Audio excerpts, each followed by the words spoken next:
السلام عليكم. دابا الآن خصكم تخدموا هاد لا كيستيون 3.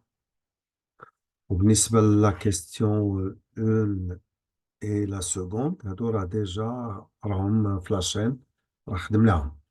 وأي تلميذ خصو يعرف بأن هاد لي كيستيون واحد وجوج وثلاثة سو سون دي كيستيون انديبوندونت، ما كاين حتى شي علاقة بيناتهم. يعني اللي مازال ما خدم حتى شي سؤال من هادو وبغى يبدا يخدم الآن يقدر يبدا بأي سؤال. والهدف من طبيعة الحال هو لا بريباراسيون نتاع ليكزامان نتاع البكالوريا ان شاء الله. اي تلميذ الان اللي غادي يبدا دونك يبدا يخدم التمرين ديالو ويوقف الفيديو حتى يخدم، وديك الساعه يرجع للفيديو باش يشوف لا كوريكسيون. F est la fonction définie sur R plus par f de x, il est égal. Voilà son expression. La question, c'est montrer qu'il existe au moins un alpha qui appartient à cet intervalle tel que f de alpha soit égal à 0.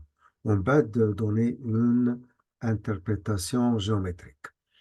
هذا بالنسبة كيفاش تقرا هذه الكتابة هذه. Donc, je reprends ici.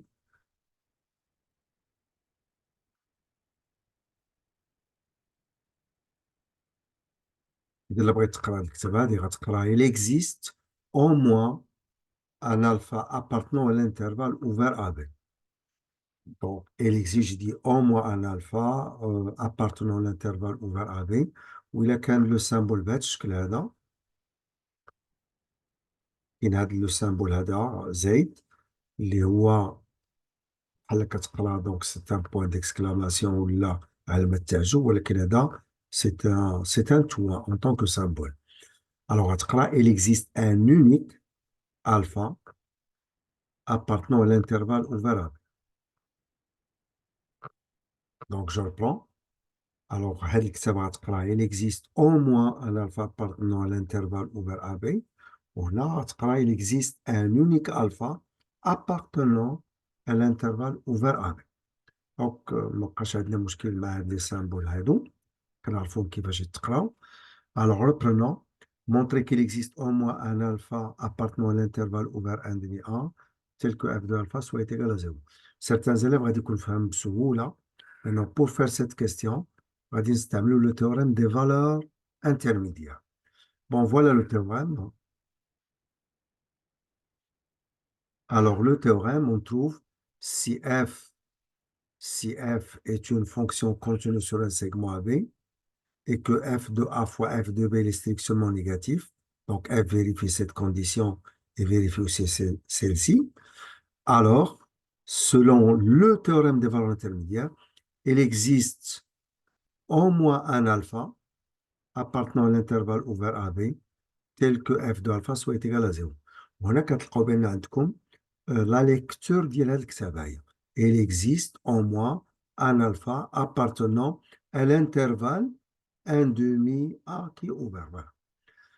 Eh ben, puisque c'est le théorème des valeurs intermédiaires hein, qu'on va utiliser, alors pour l'utiliser, alors on a besoin de deux conditions.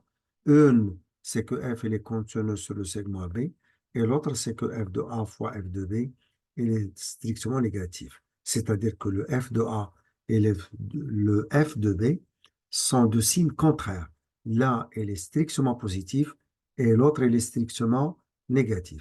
Eh bien, pour en profiter maintenant de ce théorème, alors on va premièrement calculer f de 1 demi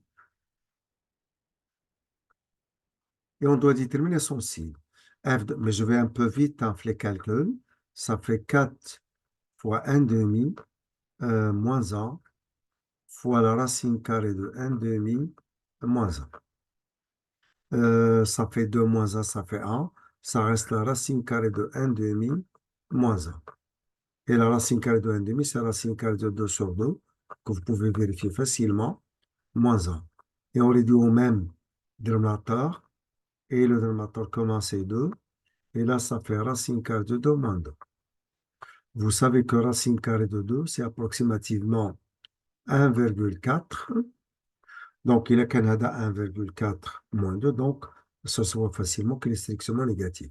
Alors, je l'ajoute, ce qui implique que f de 1 demi, elle est strictement négative. Maintenant, on va calculer f de 1, mais on est sûr qu'on doit trouver qu'elle est strictement positive. Alors, je vais vite. 4 fois 1, ça fait 4, moins 1, c'est 3.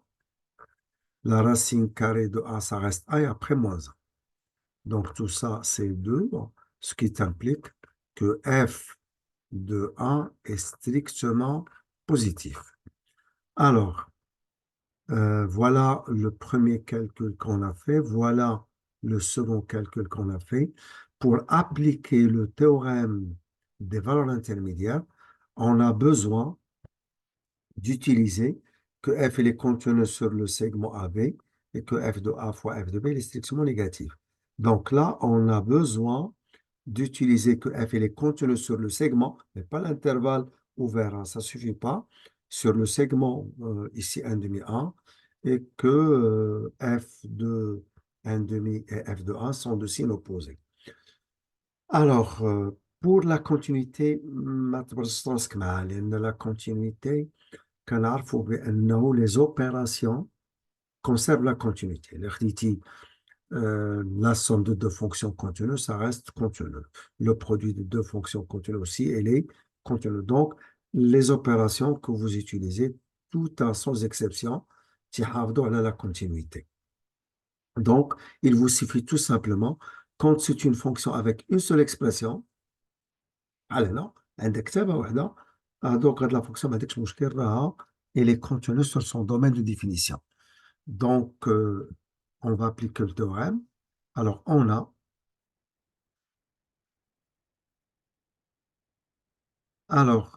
une des conditions, c'est que f de 1 demi multiplié par f de 1, le premier il est strictement négatif, l'autre il est strictement positif, donc le produit il est strictement négatif. La seconde, f, là il suffit tout simplement de citer hein, cette propriété de la fonction. Le fait qu'elle est contenue, il suffit tout simplement de mentionner que f il est contenu, donc f est contenu sur le segment. Attention, la question elle est sur l'intervalle ouvert, mais la condition elle est sur le segment. Sur le segment 1 demi 1.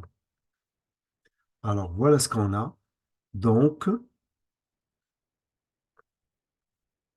d'après le théorème des valeurs intermédiaires, je vais utiliser l'abréviation que les élèves qui sont des élèves en classe mal prof dialon. Si c'est l'abréviation, elle dit T c'est théorème, V valeur, et là c'est intermédiaire.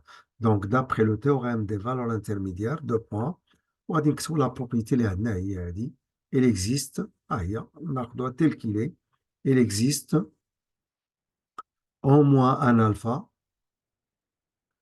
il existe au moins un alpha appartenant à l'intervalle ouvert 1 demi A tel que f de alpha soit égal à 0. Et on a fini avec cette partie de la question. La question elle est sur l'intervalle ouvert où la continuité c'est le segment en entier. La question elle est sur l'intervalle ouvert où la continuité c'est le segment en entier. Voilà, on a fini avec la première partie. Pour la deuxième partie, donc c'est l'interprétation géométrique. Le fait qu'il existe au moins un alpha appartenant à cet intervalle tel que f de alpha est égal à 0, alors qu'est-ce qu'on en déduit géométriquement? Eh ben, géométriquement, on va tout simplement déduire que sur l'intervalle qui est déjà ouvert 1 demi 1, la courbe CF coupe l'axe OX au moins une fois. Je le note. Alors, l'interprétation géométrique sur l'intervalle ouvert 1 demi 1, vous voyez bien que sur cet intervalle, f s'annule au moins une fois. S'annule au moins une fois. Oui, là, quand f s'annule, ça veut dire que la courbe coupe l'axe x. Et comme au moins une fois, donc au moins on a point. Sur l'intervalle 1 demi 1, la courbe CF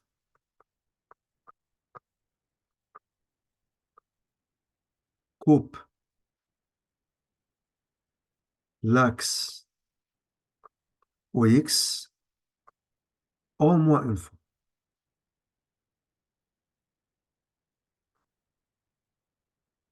Et quand on dit au moins une fois, ça peut être une fois, ça peut être deux, trois, et ainsi de suite, hein. Voilà. Alors, c'est tout pour cette question. Eh ben, abonnez-vous à la chaîne et je vous souhaite toutes les chances. Inch'Allah, ça, le, le cas suivant, Inch'Allah, les radicaux, soit une question, soit un problème, soit un exercice, hein, soit un cours, hein. Ça peut être, si vous voulez, l'une de ces choses, hein, que j'ai citées maintenant. Alors, à la prochaine, Inch'Allah.